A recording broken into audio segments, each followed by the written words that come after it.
Batman has one rule, a simple rule that defines him. He does not kill. He made this promise as a boy after a great loss. He believes if he crosses that line, he becomes the very thing he fights against. This single rule holds his world together. But one person lives to break it. The Joker. He pushes Batman again and again, hoping to prove a point. That anyone with one bad day can become like him.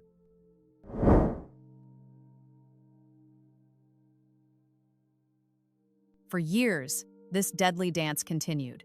Batman catches Joker. Joker escapes. People suffer. But what if the Joker did something so terrible, so personal, that the cycle had to be broken? This time, Joker didn't target a bank or a politician. He targeted Batman's family. He went after Alfred, the one person who raised Bruce Wayne. This was not about chaos anymore. This was personal. The final hunt began. No more games, no more chances. He found the Joker at their old place, a broken-down carnival. The Joker wasn't running, he was waiting. This is what he always wanted. The fight was different this time. It wasn't about saving the city. It was about ending the pain. Even at the end, Joker kept laughing, kept pushing. He told Batman this would never stop. And in that moment, something inside Batman agreed. The joke wasn't funny anymore. He broke his one rule. The laughter stopped, and for the first time in years, Gotham was quiet. Too quiet. The world woke up to a new Gotham, a city without a clown. News channels didn't know how to report it. Was it a victory or something else? The police were silent. Commissioner Gordon gave a short statement, but his eyes told a different story. The game was over, but who won? In the dark corners of the city, fear had a new name. The usual gangs and thieves went into hiding. They understood the Joker, this new Batman. He was unpredictable. For a week, the city was quiet. Crime rates dropped to an all-time low. No bank robberies, no laughing gas, just an empty silence. People walked the streets a little easier. They told themselves the nightmare was over. But every shadow seemed a little longer, every siren a little louder. But the people closest to Batman saw the change. Alfred saw the emptiness in his eyes. Robin saw the rage that wasn't there before. His methods became harder, more direct. Broken bones replaced tied-up criminals. He wasn't just stopping crime anymore. He was punishing it, leaving a trail of fear. The line he crossed didn't just break the Joker. It started to break him. The rule was a wall protecting him, and now that wall was gone. Commissioner Gordon would stand by the signal for hours, debating if he should even turn it on. He used to call for a partner. Now he wasn't sure what he was calling. Robin tried to reason with him, to remind him of the man he once was. He warned him that this path only leads to more darkness, but Batman wouldn't listen. The Joker's chaos kept other villains in check. With him gone, a space was created. A power vacuum. And nature hates a vacuum. This new Gotham didn't need a clown. It needed a king. Someone organized, ruthless, and smart enough to use Batman's new brutality to their advantage. They didn't want to play games. They wanted to own the city. The allies Batman once had started to pull away. They couldn't follow him down this new dark road. He was pushing away everyone who ever tried to help him. He had saved Gotham from the Joker. But in doing so, he had lost himself. He was more alone than ever. And as his friends left him, a new, colder fear was just beginning to rise from the city's ashes. The first person Batman lost was his oldest friend. Commissioner Gordon stood on that roof for weeks, wrestling with a choice he never wanted to make. How could he call for help from a man who had become a killer? Finally, he made a choice. He cut the power to the signal, and with it, he cut their bond. The partnership was over.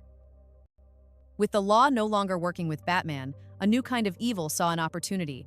Not chaos, but order. Not anarchy, but business. The old gangs were scared. The new bosses were smart. Batman was still a monster to the common criminal. But to the men in charge, he was just a predictable tool they could now use and control.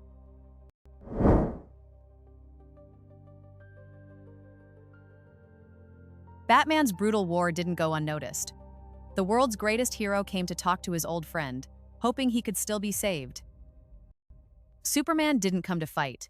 He came with a warning. He told Bruce that the line he crossed wasn't just about killing one man, it was about killing his own soul. But Batman wouldn't listen. He believed hope was a lie. In his mind, he had done what was necessary. He had sacrificed his own humanity to save the city, a price he believed Superman was never willing to pay. He turned his back on his last friend. He chose his dark path, and he chose to walk it alone. The Justice League had lost one of its founders. His seat among legends was now empty. He was no longer a hero fighting with gods. He was just a man, haunted by his own choices. The symbol on his chest, once a beacon of hope, was now a mark of fear. The people he swore to protect now whispered his name like a curse. Back in the cave, the only person left, Alfred, could only watch as the boy he raised disappeared completely, replaced by the monster he created. The idea of Batman was broken. The promise of a better Gotham shattered. All that was left was the rage, the fear, and the violence. He was no longer holding back. Every criminal he faced felt the full force of his pain and his anger. He was out of control. He had saved Gotham from one man's madness, only to trap it in his own. The city was quiet, but it wasn't safe, and Bruce Wayne was gone. The war was over, the laughter had stopped. But there were no parades, no victory parties. In the end, there was only silence, a deep, cold silence in a cave full of ghosts. He kept a single card, a reminder of the choice he made, but it didn't feel like a trophy. It felt like a tombstone for the man he used to be. Gotham was quiet. The crazy crimes were gone, but this new quiet was different. It was heavy. It was the quiet of a city holding its breath, afraid of the dark. The new criminals didn't want to blow up buildings. They wanted to own them. They didn't leave clues. They left contracts.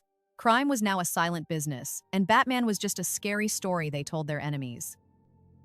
He often stood before the memory of his parents. The boy who made a promise in an alley, what would he think of this man? The man who broke his only rule. He looked at his own reflection and saw the Joker's final victory. The clown was gone, but he had left his darkness behind, right inside the Batman. He finally understood. The rule was never about saving the bad guys. It was about saving Bruce Wayne. And now, Bruce Wayne was lost. The symbol was broken. The idea was broken. The promise he made to his city was broken. All that was left was the anger and the hunt. He had saved Gotham from one man's madness, only to trap it in his own. This was his city now, a quiet, orderly prison, and he was the warden. The light in the sky never turned on again. The city no longer asked for a hero. It just stayed quiet, hoping the monster would leave it alone. So, was it worth it? Was breaking one rule the right price to pay for peace? Or did that one choice cost him, and Gotham, everything that truly mattered? He was alone, the man who doesn't laugh, in a city that no longer smiles. The joke, in the end, was on him.